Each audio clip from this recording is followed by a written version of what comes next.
اور ایک اور آیت جو میں نے آپ کو سنائی سورہ زمر کی آیت نمبر 53، بعض لوگوں پر کچھ مایوسی طاری ہو جاتی ہے، ہم اتنے عرصے سے گناہ کرتے چلے آ رہے ہیں، کیسے معافی ہو، کیسے ممکن ہے، کیسے چھٹکارا ملے گا؟ ایسے لوگوں کے لیے ان کے اطمینان کے لیے، ان کی دلجوئی کے لیے، ان کی تسلی کے لیے یہ آیت عظیم ترین آیات میں سے قرآن مجید۔ قل یا عبادی الذین اسرفوا علی انفسہم، اے نبی کہہ دیجئے اے میرے وہ بندو جنہوں نے اپنی جانوں پر ظلم کیا ہے، ظلم اٹھایا ہے، زیادتی کی۔ تم گناہ کرتے رہے ہو تو اپنی جان پر ظلم کیا ہے، میرا تو کچھ نہیں بگاڑا، اللہ تو غنی ہے، اس کی تو سلطنت میں کوئی کمی نہیں آتی۔ ایک حدیث قدسی میں الفاظ آئے ہیں، میرے بندو اگر تم سب کے سب، اولکم و آخرکم و انسکم و جنکم، تمام انس و جن اور اولین سے لے کر آخرین تک کسی بدترین انسان جیسے فاسق و فاجر ہو جائیں، سب ابلیس بن جائیں، تب بھی میری سلطنت میں کوئی کمی نہیں۔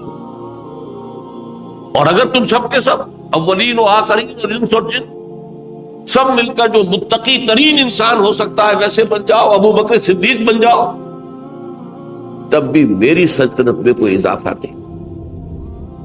تو اللہ تعالیٰ کا تو کچھ بگڑتا نہیں ہے، انسان گناہ کرتا ہے تو اپنا نقصان۔ قل یا عبادی الذین اسرفوا علی انفسہم، کہہ دیجئے اے نبی، اے میرے وہ بندو جنہوں نے اپنی جانوں پر ظلم کیا ہے، ستم کیا ہے، ظلم ڈھایا ہے، لا تقنطوا من رحمت اللہ۔ میں آج بعض حدیثیں اس موضوع پر آپ کو سناؤں گا، عجیب چشم کشا حدیثیں ہیں۔ میں نے چونکہ اس موضوع پر گفتگو کرنی تھی تو میں نے کچھ اس مرتبہ احادیث کا تفحص کیا، تو واقعہ یہ ہے کہ بعض احادیث پڑھ کر خود میری جو ہے میرے علم میں اضافہ ہوا، ادھر میری توجہ آج تک نہیں گئی تھی۔ لا تقنطوا من رحمت اللہ، اللہ کی رحمت سے مایوس مت ہو۔ ان اللہ یغفر الذنوب جميعا، اللہ تعالیٰ تمام کے تمام گناہ معاف کرتا۔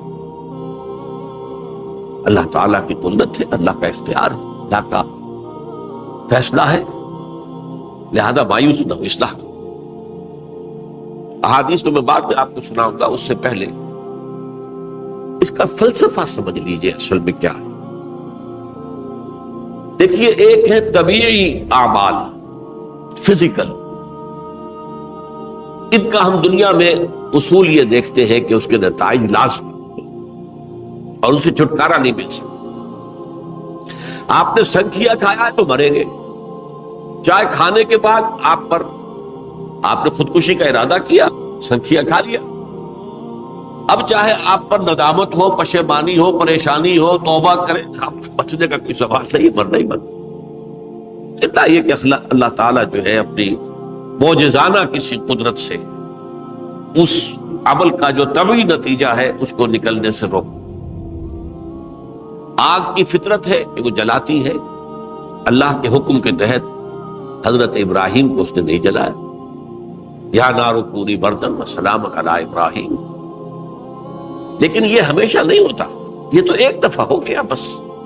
اللہ جب چاہے اب بھی کر سکتا ہے، لیکن یہ روز روز نہیں ہوتا۔ روز روز جو بھی فزیکل لاز ہیں وہ چلتے ہیں، اگر وہ نہ چلے تو کوئی سائنس پاسبل ہی نہ ہو، کوئی ٹیکنالوجی ممکن ہی نہ ہو۔ یہ تو ان فزیکل کیمیکل لاز جو ہے ان کا دوام ہے کہ جس کی وجہ سے یہ ساری سائنس اور ٹیکنالوجی اب کہاں سے کہاں پہنچ رہی ہے کہ عروج آدم خاکی سے انجم سے ہمیں جاتے ہیں کہ یہ ٹوٹا ہوا تارا کہیں وحی کا عامل نہ بن جائے۔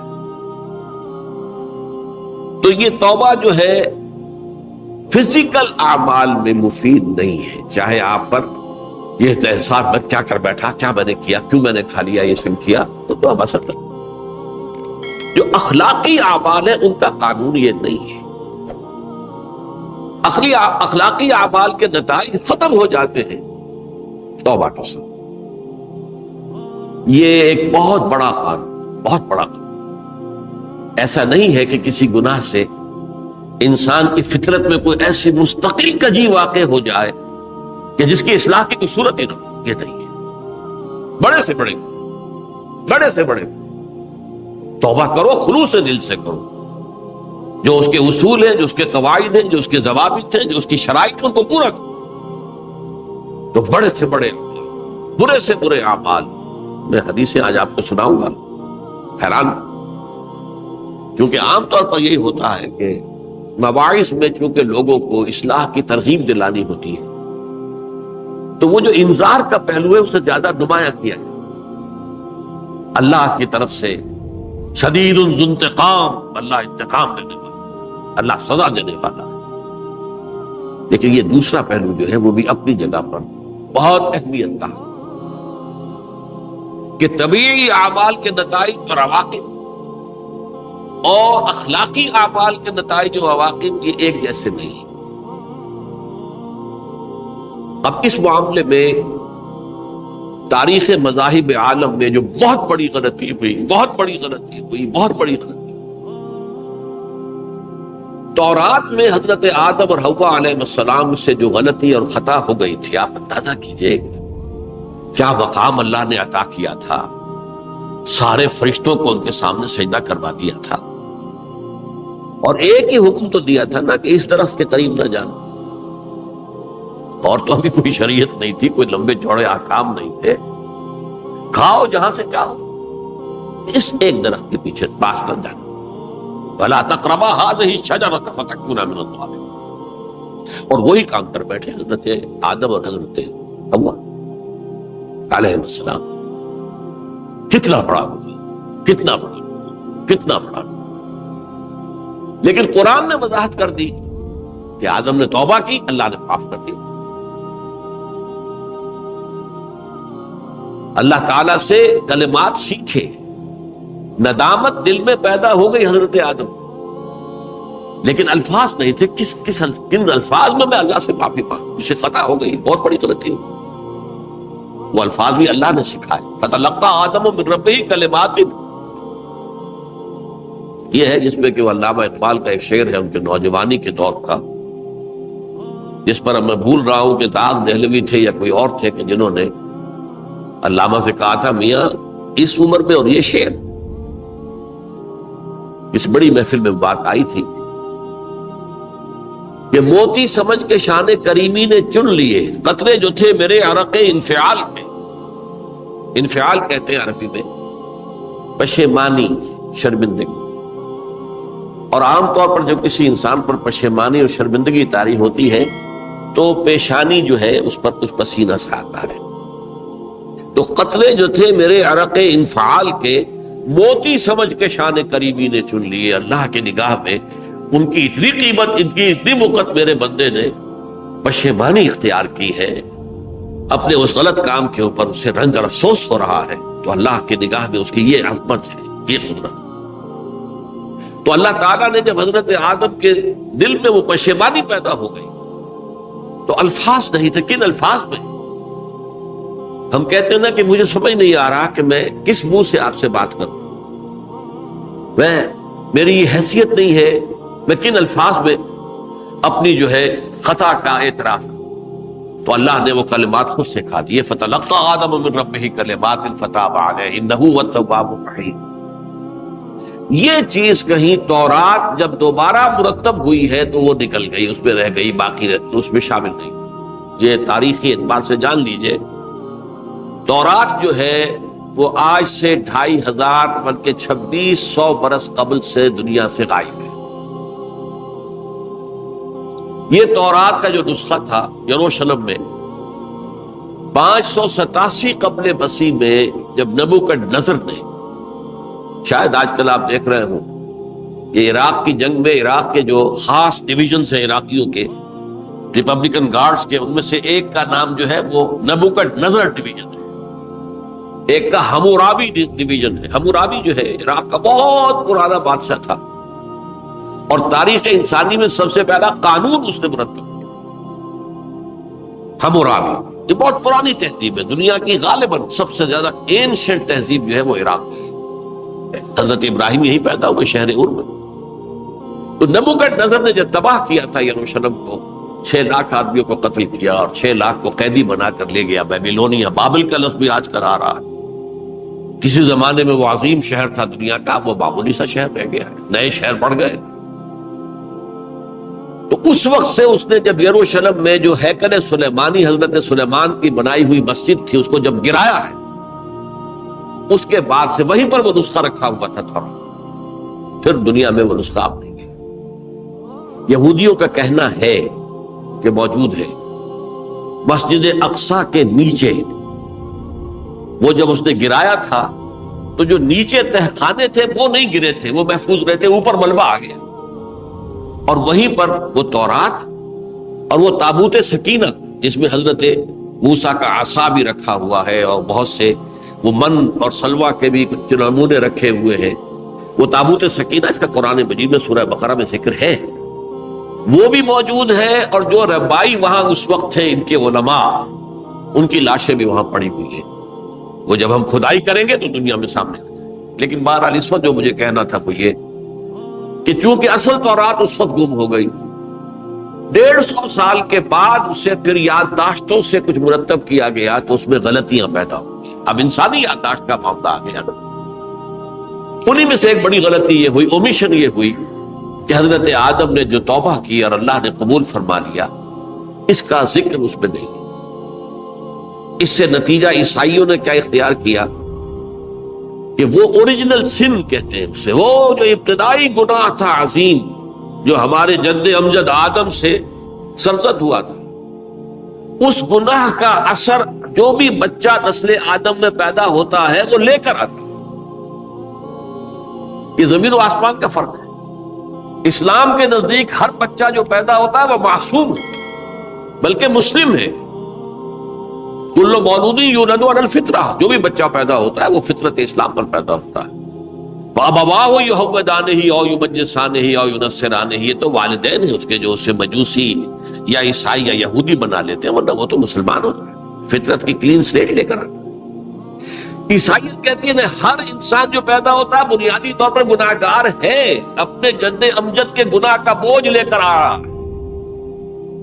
اب اس کا علاج انہوں نے پھر کیا تجویز کیا، یہ ہے کہ ایک غلطی پر دوسری غلطی اور دوسری پر تیسری غلطی، خشت اول چون حد بیمار کج تاثریہ بھی رود دیوار کج۔ اب اللہ نے جب دیکھا اب تو ہر بندہ جو ہے آدم کی اولاد کا بنیادی طور پر پیدائشی طور پر گناہگار ہے، تو اب کیا کیا جائے؟ تو اللہ نے اپنا اکلوتا بیٹا، صلبی بیٹا مسیح یسوع اسے زمین پر بھیجا۔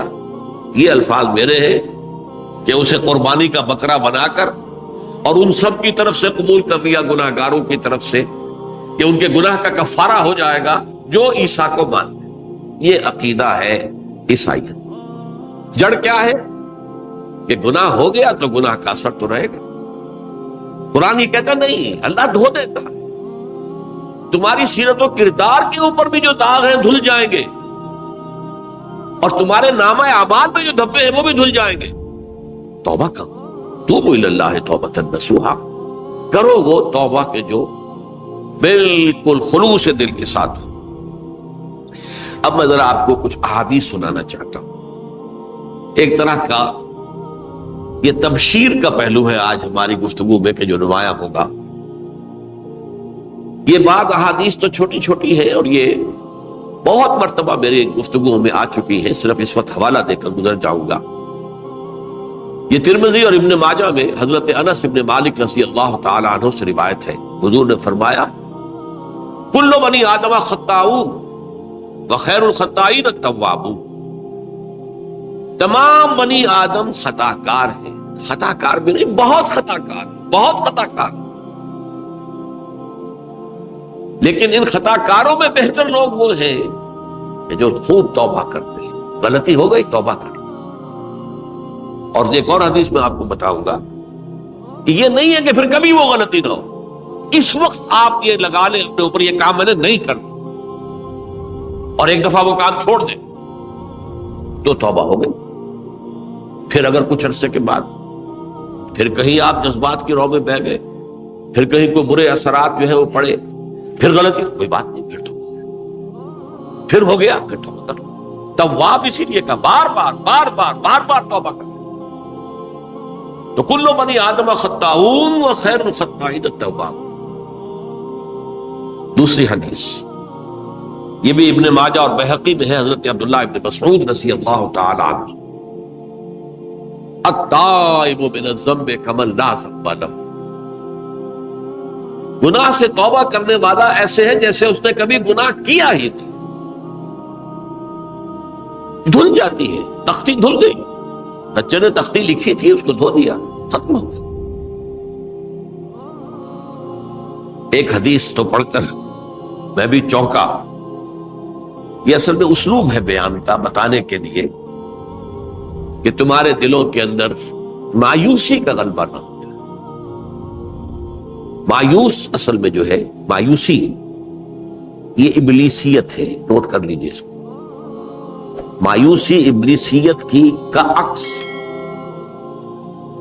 مبلس کہتے کسے؟ جو مایوس ہو گیا۔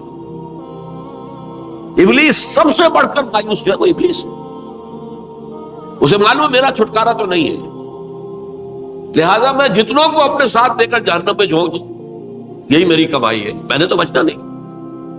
تو ابلیس کہتی ہے اس کو جو انتہائی مایوس، مبلس، جو رحمت خدا بندی سے مایوس ہو چکا۔ اب اس کو دور کرنے کے لیے حدیث سنیے، اور یہ حدیث مسلم شریف کی ہے، صحیحین کے حضرت ابو ہریرہ سے حضور فرماتے ہیں والذی نفسی بیدہ،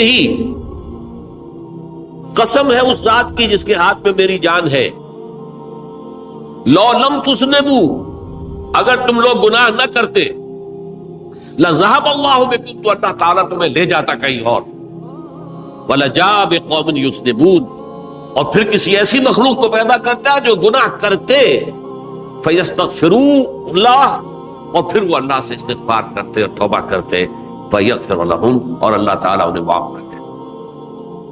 تو میں نے عرض کیا کہ یہ بعض چیزیں ہوتی ہیں کہ جن کا واقع سے کوئی تعلق نہیں ہوتا، لیکن ایک زور بیان کے لیے، ایک بات کو ایمفیسائز کرنے کے لیے، جیسے قرآن مجید میں آتا ہے، اے نبی کہہ دو ان کان للرحمن ولد فانا اول العابدین، اگر اللہ کا کوئی بیٹا ہو تو میں سب سے پہلے میں اس کو پوجوں گا۔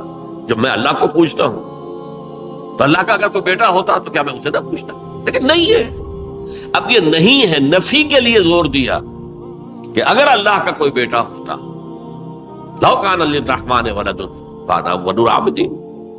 اسی طرح یہ ہے کہ اگر انسان گناہ نہ کرتے اور گناہ کے بعد توبہ کر کے اللہ تعالیٰ کی شان غفاری کا ظہور نہ ہوتا، یہ بھی ایک عجیب فلسفے کی بات ہے، اللہ نے یہ کائنات کیوں پیدا کی؟ قرآن مجید میں اس کو براہ راست ایڈریس نہیں کیا گیا اس مسئلے کو، میرے علم کی حد تک۔ ہو سکتا ہے کہیں بہت خفی انداز میں ہو اور ابھی تک میری نگاہ سے بھی جو ہے وہ چھپا رہ گیا، ہو سکتا قرآن مجید کے غامض نکات ایسے ہو سکتے۔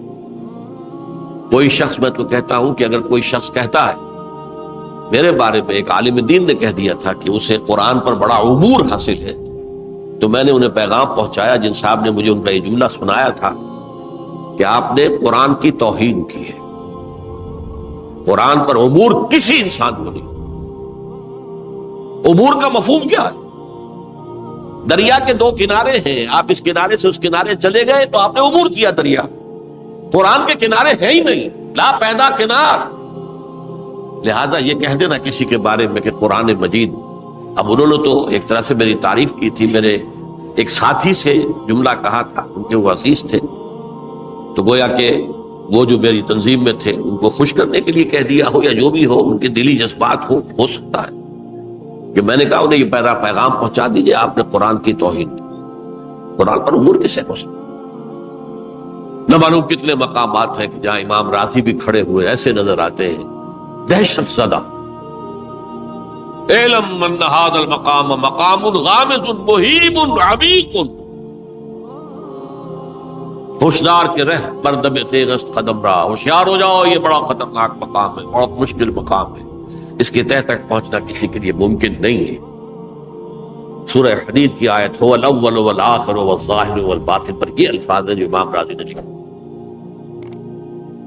تو اس لیے میں آپ سے عرض کر رہا ہوں کہ یہ کہنے کا انداز ہے، والذی نفسی بیدہ لو لم تذنبوا، اس ہستی کی قسم جس کے ہاتھ میں میری جان ہے، اگر تم گناہ نہ کرتے، تو میں عرض کر رہا تھا تو اللہ کی شان غفاری کیسے ظاہر ہوتی؟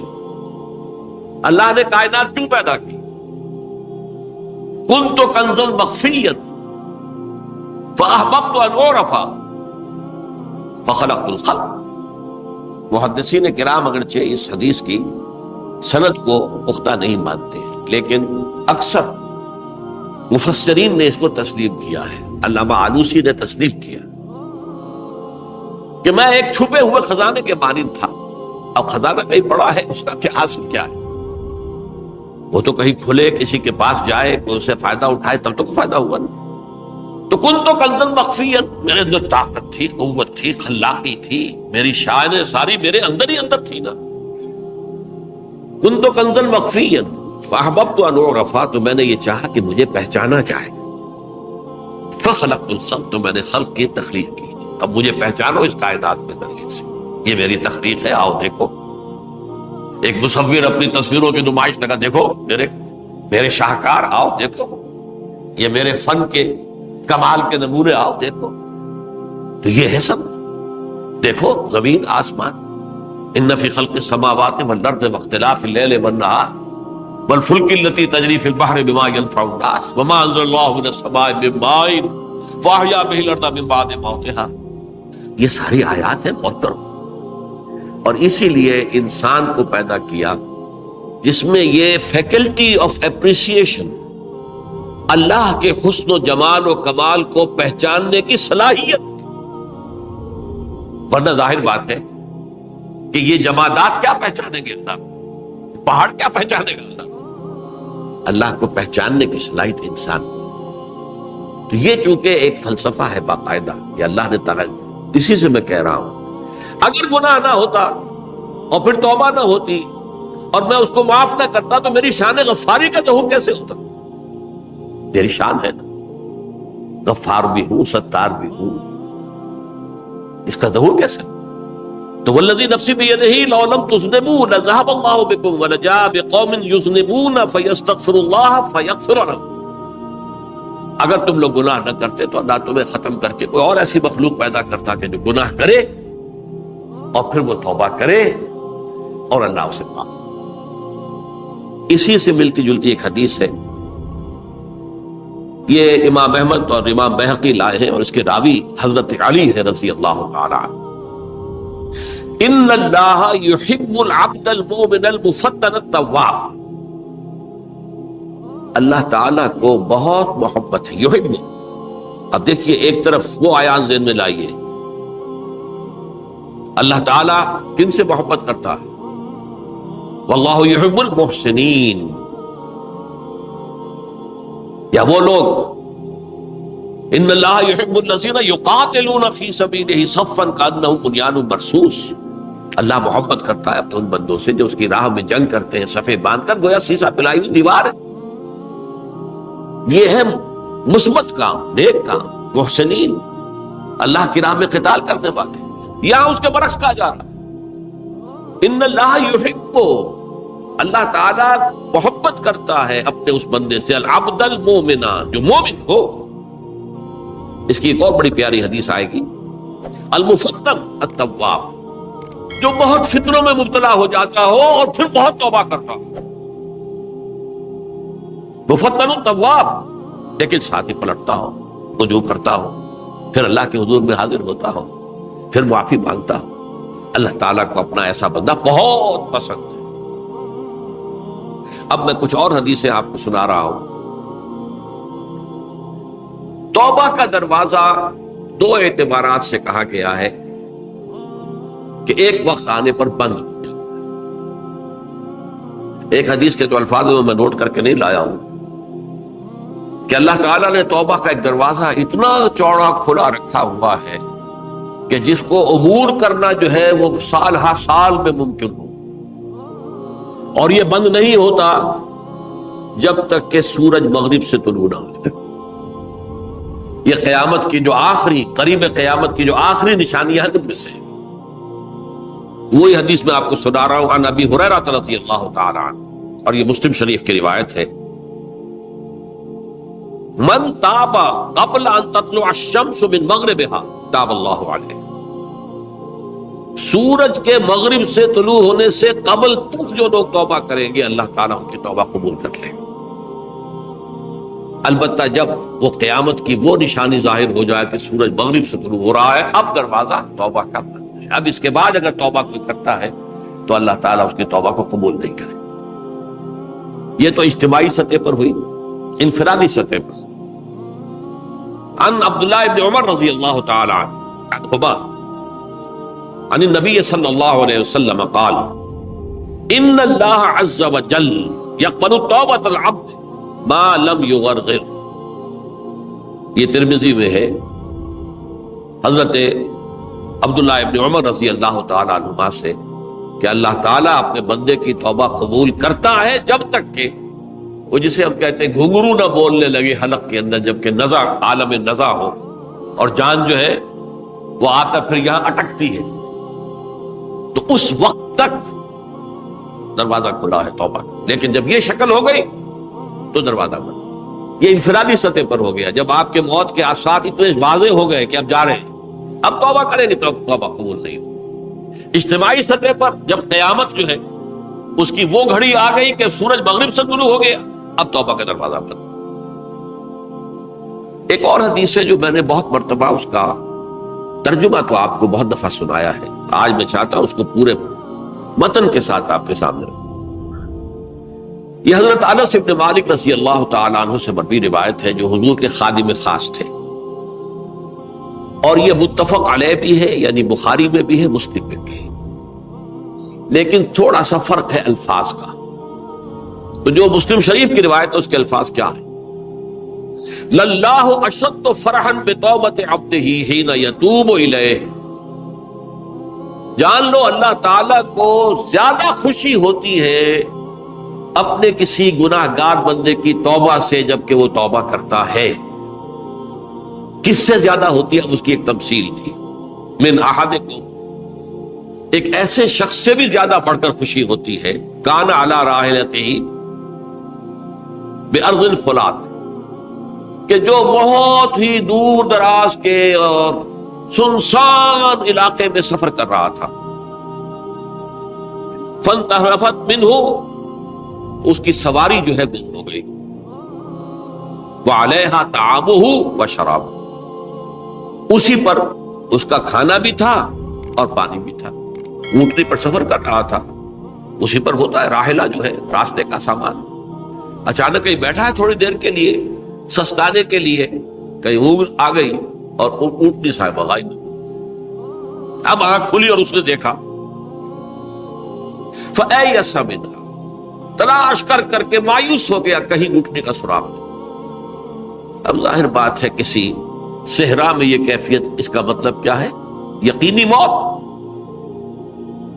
فَأَتَى شَجَرَةً فَاسْتَجَعَ فِي ظِلِّهَا وَقَدْ أَيَسَ مِنْ رَاحِلَتِهِ، تو وہ ایک درخت کے نیچے اس کے سائے میں آ کے لیٹ گیا، گویا کہ موت کی امید. فَبَيْنَهُمَا وَهُوَ كَذَلِكَ إِذْ هُوَ بِهَا قَائِمَةٌ عِندَهُ، اس کی کہیں دوبارہ آنکھ لگی ہے، جو کھولا تو دیکھتا ہے اونٹنی تو موجود ہے، کھڑی ہے. تو وہ فوراً اس کی وہ جو رسی ہے وہ پکڑتا ہے. فَأَخَذَ بِخِتَامِهَا ثُمَّ قَالَ مِن شِدَّةِ الْفَرْقِ، اب جو اسے مسرت ہوئی اس کا آپ اندازہ کر سکتے ہیں. ایک یقینی موت کا معاملہ آ چکا تھا اور اچانک اللہ تعالیٰ نے وہ کھوئی ہوئی اونٹنی جو ہے وہ واپس دلا دی. تو وہ کہنا تو یہ چاہتا تھا اللہ تو میرا رب ہے، میں تیرا بندہ ہوں، لیکن جسے ہم کہتے ہیں کہ خوشی کی انتہا فرط مسرت میں ایسی زبان لڑکھڑائی، اس نے کہا اللہم انت عبدی وانا ربک، اے اللہ تو میرا بندہ ہے، میں تیرا رب ہوں. یہ کہنا تو یہ کیا ہے؟ فرط مسرت، جسے آپ خوشی کی انتہا، کہ جس میں انسان جو ہے اتنی بڑی خطا کر بیٹھتا ہے. اللہ کو اپنے کسی گناہ گار بندے کی توبہ سے اس سے بھی زیادہ خوشی. اب ظاہر بات ہے کہ تماثیل کس لیے؟ بعض لطائف، بعض حقائق اتنے لطیف ہوتے ہیں کہ ان کو بیان نہیں کیا جا سکتا بتمام و کمال، تو مثالوں کا سہارا لیتے ہیں. اللہ کو کتنی خوشی ہوتی کیا سمجھیں گے؟ لہذا یہ مثال تو سمجھ میں آ گئی نا کہ ایک لقودق صحرا میں انسان سفر کر رہا تھا، ایک ہی اونٹنی ہے، اسی پر اس کا پانی ہے، اسی پر اس کا کھانا ہے، کہیں ٹھہرا ہے تھوڑی دیر کے لیے، اونٹنی غائب، اور اس کے بعد تلاش کر کے شمال مغرب جنوب ہر طرح دیکھ لیا، اب تک کہیں اونٹنی کا سراغ نہیں۔ اب موت کے انتظار میں لیٹ گئے کہ اچانک دیکھتا ہے کہ اونٹنی موجود، تو وہ شدت فرح میں یہ کہہ بیٹھتا ہے اللہم انت رب انت عبدی وانا ربک انا للہ و انا الیہ راجعون۔ اب دیکھیے ایک حدیث وہ آ رہی ہے اور اس کو یوں سمجھیے، اللہ تعالیٰ نے جو انسان پیدا کیے ہیں ان کے مزاج مختلف، ان میں کچھ لوگ ہوتے ہیں جو قوی ہوتے ہیں ارادے کے، جو فیصلہ کر لیا ڈٹ گئے، کچھ لوگوں میں وہ قوت ارادی اتنی مضبوط نہیں ہوتی، وہ ادھر ادھر سوچتے رہتے ہیں، کچھ لوگ جسمانی طور پر بہت توانا ہوتے ہیں، کچھ لوگ جسمانی طور پر پیدائشی طور پر کمزور ہوتے ہیں۔ تو اگر کوئی قوت ارادی کمزور رکھنے والا شخص ہے، وہ بھی تو اللہ کی تخلیق ہے، اللہ کا بندہ ہے، خطاؤں کا ظہور ہو جاتا ہے، توبہ کرتا ہے، پھر کچھ عرصے کے بعد پھر خطا کا ظہور ہو جاتا ہے، پھر توبہ کرتا ہے، تو ہم تو یہ سمجھیں گے کہ ایک حد کے بعد پھر اس کی توبہ قبول نہیں ہونی چاہیے۔ لیکن حدیث سنیے، وعن ابی ہریرہ رضی اللہ تعالی عنہ قال قال رسول اللہ صلی اللہ علیہ وسلم ان عبدا اذنب ذنبا، یقیناً ایک بندہ جو ہے وہ ایک گناہ کرتا ہے، فقال، پھر وہ کہتا ہے رب، اے میرے پروردگار، اذنبت فاغفر لی، مجھ سے گناہ ہو گیا ہے، مجھے معاف کر دیجیے۔ فقال ربہ، تو پروردگار یہ کہتا ہے اعلم عبدی ان لہ ربا یغفر الذنب ویأخذ بہ، میرا یہ بندہ یہ جانتا ہے کہ اس کا ایک رب ہے جو گناہ معاف بھی کر سکتا ہے اور سزا دے بھی سکتا ہے۔ کیا معنی ہوگا؟ گناہ اس نے کیا ہے لیکن جانتا ہے اللہ کہ وہ معاف بھی فرما سکتا ہے، تبھی تو وہ اللہ سے معافی کی درخواست کر رہا ہے۔ اس کے اس جاننے کی بنیاد پر، اس کے اس علم کی بنیاد پر، اس کے اس ایمان کی بنیاد پر فرمایا غفرت لعبدی، میں نے اپنے بندے کو معاف کر دیا۔ ثم مکث ما شاء اللہ، پھر وقت گزرا جتنا کہ اللہ نے چاہا، ثم اذنب ذنبا، پھر اس سے گناہ ہو گیا، فقال رب اذنبت ذنبا فاغفر، پھر کہتا ہے پروردگار مجھ سے گناہ ہو گیا، پھر مجھے معاف فرما دے۔ فقال ربہ، اللہ فرماتا ہے عالم عبدی ان لہ ربا یغفر الذنب ویأخذ بہ، میرا بندہ ہے نا جو جانتا ہے کہ اس کا ایک رب ہے، ایمان باللہ اس کے اندر ہے، تبھی تو پکار رہا ہے، اور یہ بھی جانتا ہے کہ وہ گناہ معاف بھی کر سکتا ہے اور چاہے تو پکڑ بھی سکتا ہے، سزا بھی دے سکتا ہے۔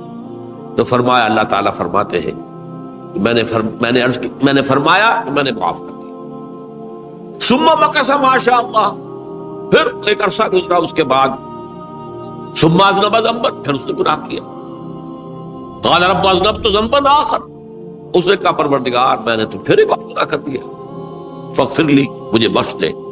فقال اعلم عبدی ان لہ ربا یغفر الذنب ویأخذ بہ، میرا بندہ جانتا ہے نا کہ اس کا ایک رب ہے جسے وہ پکار رہا ہے، اور وہ جانتا ہے کہ اسے اختیار حاصل ہے کہ چاہے تو بخش دے اور چاہے تو پکڑ دے، اس کے اس علم، اس ایمان کی بنیاد پر میں نے اسے معاف کر دیا۔ ایک اور حدیث، میں نے چونکہ اس گفتگو کے لیے ان احادیث کا تفحص کیا ہے، یہ تو بہت ہیں حدیثیں، میں نے ان میں سے کچھ چنی ہے۔ ہمارے پاس واعظ ناصح وہ بھی کسی شخص کو روکتے رہے، برائیوں سے روکتے رہے، نہیں رکتا تو کہیں غصے میں آ کے اللہ تجھے کبھی معاف نہیں کرے، یہ کتنا بڑا جرم ہے، اس کا اندازہ کیجئے اس حدیث سے۔ تم میرے بندے کو میری رحمت سے مایوس کر رہے، کتنا بڑا جرم ہے، اس کا اندازہ کیجئے۔ یہ مسلم شریف کی روایت ہے عن جندب، حضرت جندب رضی اللہ تعالی عنہ سے، ان رسول اللہ صلی اللہ علیہ وسلم حدث، کہ اللہ کے رسول صلی اللہ علیہ وسلم نے ایک واقعہ بیان کیا، ان رجلا قال، کہ ایک شخص نے یہ کہا، واللہ لا یغفر اللہ لفلان، کہ خدا کی قسم اللہ تعالیٰ فلاں شخص کو کبھی معاف نہیں کرے، وَأَنَّ اللَّهَ تَعَالَى قَالَ، اس پر اللہ تعالیٰ نے یہ فرمایا، مَنْ ذَا الَّذِي يَتَعَالَّىٰ عَلَيَّ، یہ کون ہے جو میرے اوپر حکومت کرنے والا آ گیا، جو میری طرف سے حکم لگا رہا کہ میں کبھی معاف نہیں کروں گا۔ مَنْ ذَا الَّذِي، کون ہے وہ شخص، الَّذِي يَتَعَالَّىٰ عَلَيَّ انی لا اغفر لفلان، کہ میں فلاں شخص کو کبھی معاف نہیں کروں گا، قد غفرت لفلان، اس کو تو میں نے معاف کر دیا، وَأَحْبَطْتُ عَمَلَهُ، اس شخص کے تمام اعمال میں نے ضائع کر دیے کہ تم نے میرے بندے کو مایوس کیا۔ یہ ہے جرم کی انتہا۔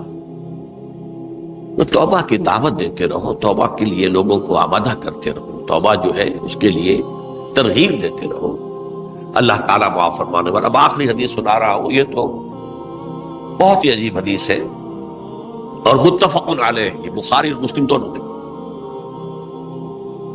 حضرت ابو سعید الخدری رضی اللہ تعالی عنہ جو ہے اس کے راوی،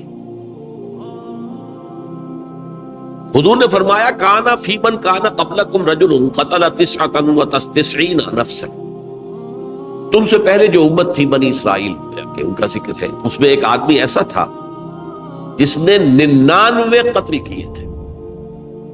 اب آپ اندازہ کیجئے کتنا بڑا گناہ کبیرہ ہے قتل۔ قرآن مجید میں آتا ہے فَكَأَنَّمَا قَتَلَ النَّاسَ جَمِيعًا، اگر ایک انسان کو بھی ناحق قتل کر دیا گیا تو یہ ایسی ہے گویا کہ اس نے پوری نوع انسانی کو قتل کر دیا، اس نے 99 قتل کی۔ فَهَلْ لَهُ مِن تَوْبَةٍ، پھر اس کے بعد یہ ہوا کہ اس کے اندر توبہ کا جذبہ پیدا ہوا۔ فَسَأَلَ عَنْ أَعْلَمِ أَهْلِ الْأَرْضِ، تو اس نے پھر سوال کیا، لوگوں سے پوچھا کہ زمین میں رہنے والوں میں کون سب سے بڑا عالم ہے۔ فَدُلَّ عَلَىٰ رَاهِبٍ، تو اسے بتایا گیا فلاں راہب فلاں جگہ پر ہے، وہ بہت نیک ہے، بڑا عالم ہے۔ فَأَتَاهُ، وہ اس کے پاس آیا، فَقَالَ أَنَّهُ قَتَلَ 99 نَفْسًا فَهَلْ لَهُ مِن تَوْبَةٍ، انہوں نے کہا دیکھیے راہب صاحب، میں نے 99 انسان قتل کیے، اب مجھے یہ بتائیے کہ میرے لیے توبہ کا کوئی امکان ہے؟ فقال لا، اس نے کہا نہیں۔ فقتلہ، اس نے اس کو بھی قتل کر دیا۔ فکمل بہ 100، اپنی سینچری مکمل کر لی، مطلب 99 کے بعد ایک ہی کسر تھی، اس کو بھی قتل کیا، 100 پورے کر لیے۔ ثم سأل عن عالم اہل الارض، پھر اس نے پوچھا کوئی اور کوئی بڑے عالم انسان ہو۔ فدل علی رجل عالم، پھر اس کی رہنمائی کی گئی ایک بڑے عالم شخص کی طرف۔ فقال انه قتل 100 نفس، تو اس نے وہاں جا کر کہا کہ میں 100 انسان ہلاک کر چکا ہوں، قتل کر چکا ہوں۔ فهل له من توبہ، میرے لیے توبہ کا کوئی امکان ہے؟ فقال نعم، کیوں نہیں، 100 قتل کیے تب بھی کیا ہے، توبہ کا راستہ دروازہ کھلا، معلوم یغرغر، جب تک کہ وہ گھنگرو نہیں بج رہا اس وقت تک تمہارے توبہ کا دروازہ کھلا ہوا ہے۔ فرمایا نعم، وَمَن يَحُولُ بَيْنَهُ وَبَيْنَ التَّوْبَةِ، تمہاری توبہ کے درمیان اور تمہارے درمیان کون حائل ہو سکتا ہے، توبہ کا دروازہ کھلا ہے۔ لیکن ساتھ ہی کہا انطلق الی ارض کذا و کذا، اب تم ایسے کرو جہاں تم رہتے ہو وہاں نہ جاؤ واپس، وہاں کا ماحول اچھا نہیں ہے، معاشرہ اچھا نہیں ہے، ہو سکتا ہے کہ تم توبہ پر قائم نہ رہ سکو، تم فلاں جگہ چلے جاؤ، وہاں اچھے لوگ آباد ہیں، ان میں جا کر رہو۔ فإن بها أناسا يعبدون اللہ تعالی، وہاں ایسے لوگ آباد ہیں جو اللہ کی بندگی کرتے ہیں۔ فاعبد اللہ معهم، تو تم ان کے ساتھ مل کر اللہ کی بندگی اور پرستش کرو۔ ولا ترجع الى ارضک، اپنی زمین کی طرف اپنے وطن میں واپس بن جاؤ۔ فإنها ارض سوء، وہ بری جگہ ہے۔ فانطلقا، تو وہ چل پڑا، ہجرت کر رہا ہے، اس جگہ جا رہا ہے جہاں کا راہب نے بتایا تھا۔ حتی اذا نصف الطریق، جب آدھا راستہ اس نے پورا کر لیا، اتاہ الموت، موت آ، فاختصمت فیہ ملائکۃ الرحمت و ملائکۃ العذاب. اب وہ جہنم کے فرشتے بھی آ گئے اس کی جان قبض کرنے کو، اور جنت کے بھی آ گئے. فقالت ملائکۃ الرحمہ، رحمت والے جو فرشتے ہیں جنت والے، انہوں نے کہا جا تائبا مقبلا بقلبہ اللہ تعالی، یہ شخص توبہ کر کے اللہ تعالیٰ کی طرف ہجرت کر رہا تھا، اس لیے اس کی نیت کی بنیاد پر اب یہ جنتی ہے، لہذا اس کی روح ہم قبض کریں.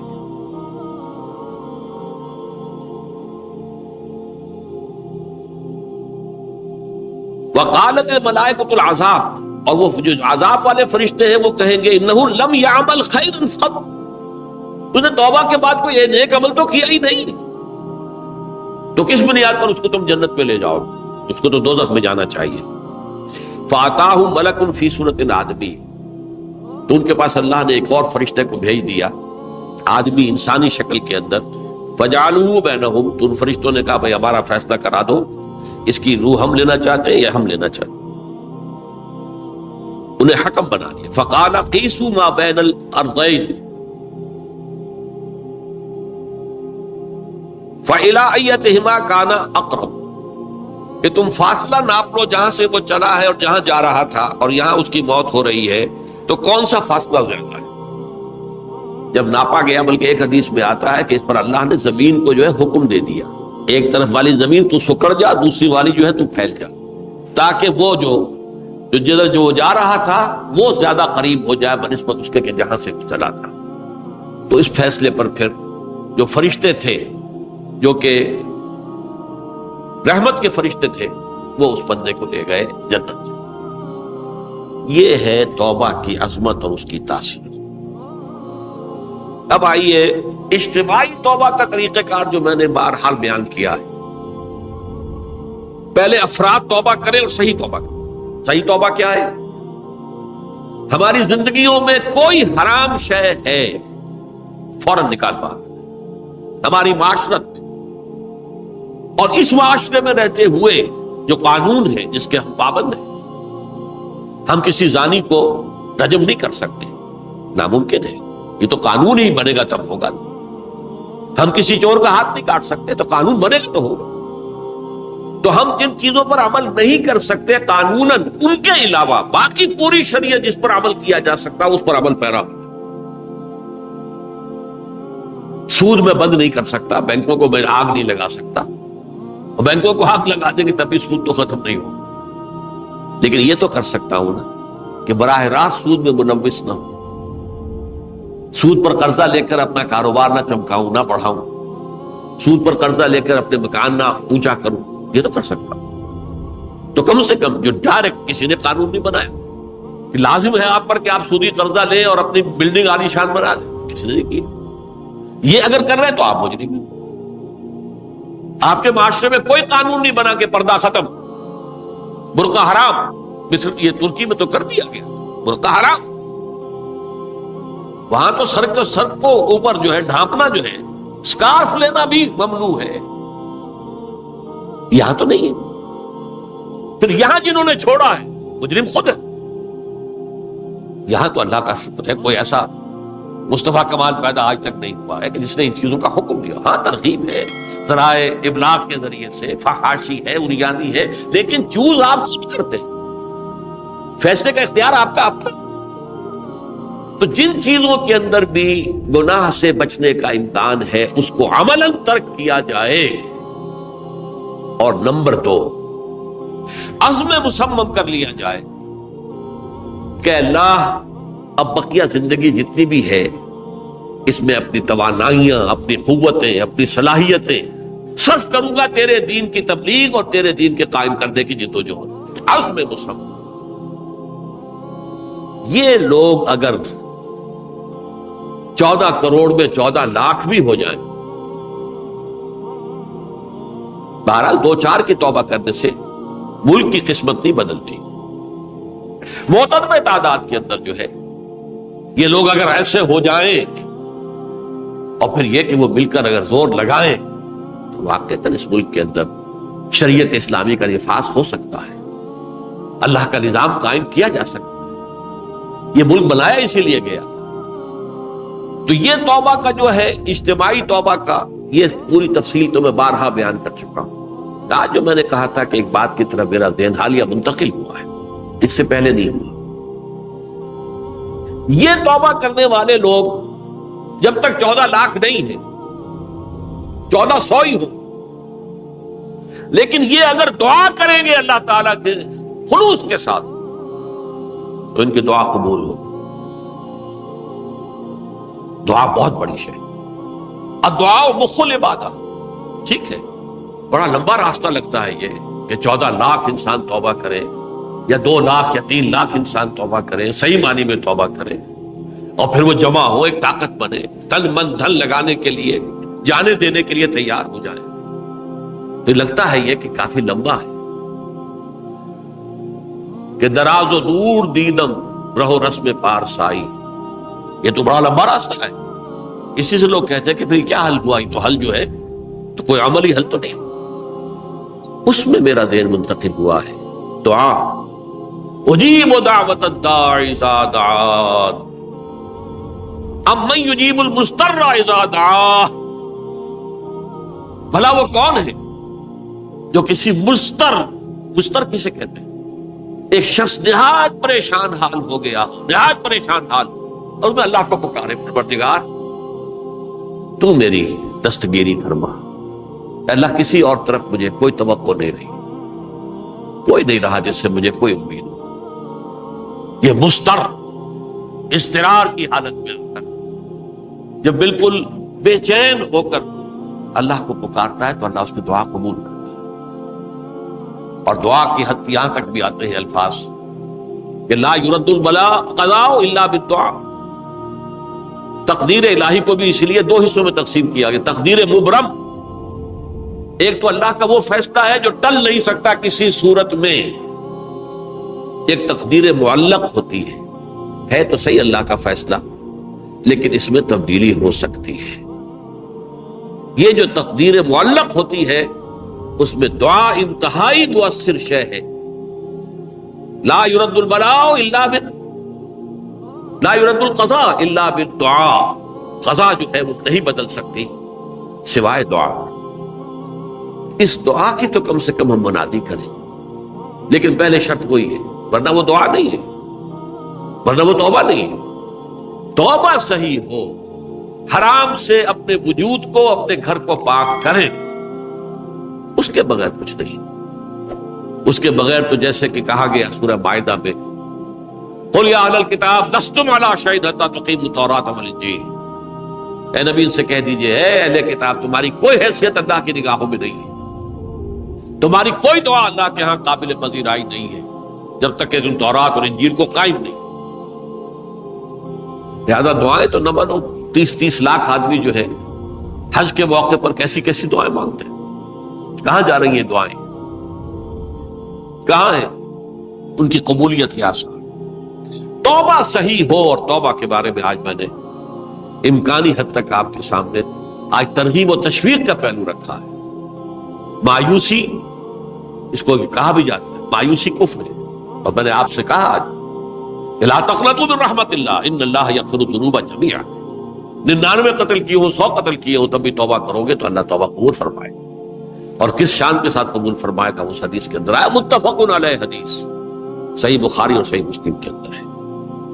تو اگر ہم اس توبہ کی منادی کریں نمبر 1، اور جو لوگ توبہ کریں صحیح معنی میں، ایک طرف تو وہ جد و جہد شروع کر دیں اللہ کے دین کے قائم کرنے کی جد و جہد، اس میں پیچھے نہ رہے، لیکن اس اثناء میں جو دعائیں وہ کریں گے، اللہ تو نے یہ ملک ہمیں عطا کیا تھا، ہم نے اپنے زور بازو سے اسے نہیں حاصل، یہ سلطنت خدا داد پاکستان، اور اے اللہ اے خاص ہے خاصان رسول وقت دعا ہے، امت میں تیری آنکھ یا جب وقت پڑا ہے. میں اپنے احساسات جو ہیں آپ کے سامنے الفاظ میں بیان نہیں کر سکتا.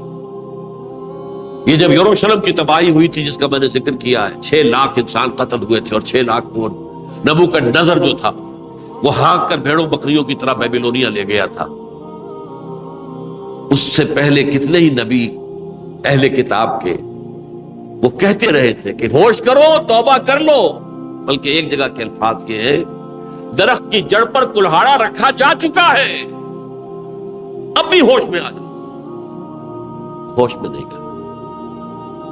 دنیا پرستی، جو بھی ان کے نفس پرستی جو بھی ان کے اوپر مسلط ہو چکی تھی، اس نے انہیں توبہ نہیں کر، تباہی اور بربادی ہو گئی۔ آج ہماری نگاہوں کے سامنے عراق کے ساتھ کیا ہو، بغیر اس کے کہ کوئی جرم ہو، بغیر اس کے ہم تو بڑے بڑے جرم کر چکے ہیں ان کی نگاہ میں۔ نان پرولیفریشن ٹریٹی جو ہے اس کے خلاف ہمارا عمل جا رہا ہے پوری دنیا کے اندر۔ ان کا کہ ہم اس کو ایٹمی صلاحیت کو نہیں پھیلنے دیں گے۔ وہ ایک خاص وقت میں افغانستان میں انہیں ہماری ضرورت تھی، اپنے اصل دشمن یو ایس ایس آر اپنے مقابل کی طاقت کو ختم کرنے کے لیے، اس وقت انہوں نے اپنا منہ جو ہے پھیر لیا تھا، نہیں دیکھا تھا، اور ہمارے ہاں اللہ کی یہ رحمت آ گئی کہ ایٹمک صلاحیت بھی حاصل ہوئی۔ اور پوری دنیا میں شاہ عبداللہ نے کہا تھا، پرنس عبداللہ نے، کہ یہ آپ کا نہیں ہے، یہ جو نواز شریف صاحب سے جب اس کا ہم نے دھماکہ کیا، یہ بم آپ کا نہیں ہے، یہ پوری امت مسلمہ کا۔ کیسے یہ برداشت کر سکتے ہیں یہودی اور یہودیوں کے اعلی کار عیسائی، خاص طور پر Protestants, west white Anglo Saxon Protestants? تو سمجھ لیجئے کہ پاکستان کی جڑوں پر بھی تیشہ رکھا جا چکا۔ یہ میرے احساسات کی اس سے کم میں تعبیر ہو نہیں سکتی، لیکن اب بھی امکان ہے، اب بھی امکان، اب بھی امکان۔ توبہ کرو، توبہ کراؤ، مل جل کر طاقت بنو، کوشش کرو کہ یہاں اسلام کا نظام آ جائے، اور اس اسنا میں بھی دعا کرو اللہ تعالیٰ سے کہ اللہ ہمیں مہلت عطا فرما دے، ہمیں کچھ اور مہلت عطا فرما دے، اے اللہ ہمیں کچھ اور مہلت عطا فرما دے۔ بارک اللہ لی ولکم فی القرآن العظیم ونفعنی وإیاکم بالآیات والذکر الحکیم۔